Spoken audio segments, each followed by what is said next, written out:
Sabioneta fra magia e sogno è una storia che usa l'espediente narrativo di una bambina che camminando per le strade di Sabioneta con l'oca che le fa da guida turistica tocca i vari monumenti, i vari punti salienti della città, e sviluppando anche i personaggi storici e altre situazioni prettamente più culturali che non sarebbero sviluppabili in un'avventura se non fosse un sogno, anche se abbastanza realistico.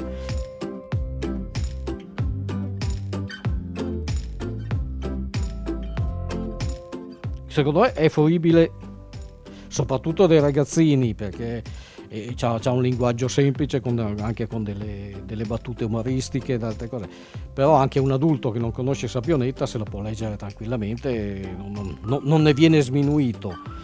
La bambina fa un percorso quasi completo su tutti i punti storici interessanti di Sabioneta, sia quelli reali come i monumenti, sia anche i personaggi che hanno vissuto a Sabioneta, partendo da Vespasiano Gonzaga alla compagnia dei teatanti che erano sponsorizzati da Vespasiano Gonzaga, addirittura dialoga con i libri che venivano stampati da Foà, che è stato uno dei primi tipografi, anzi forse il migliore dei tipografi italiani, e poi c'è anche la spiegazione del perché l'oca chieda alla bambina di essere accompagnata, e nelle pagine finali c'è un po' la risoluzione dell'avventura in modo che si possa anche leggerla, perché se fosse solamente un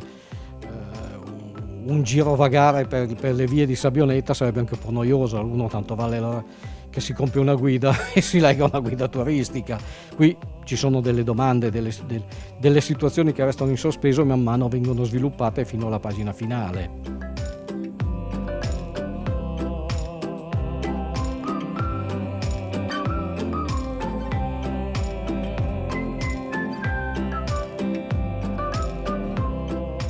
L'albo è in formato classico A4, perché ormai siamo tutti legati ai formati standard della tipografia. Si compone sono 54 pagine complessive, ma il fumetto ne occupa 44 o 46, sa che adesso non mi ricordo. Comunque sono le 46 tavole canoniche di un albo a fumetti.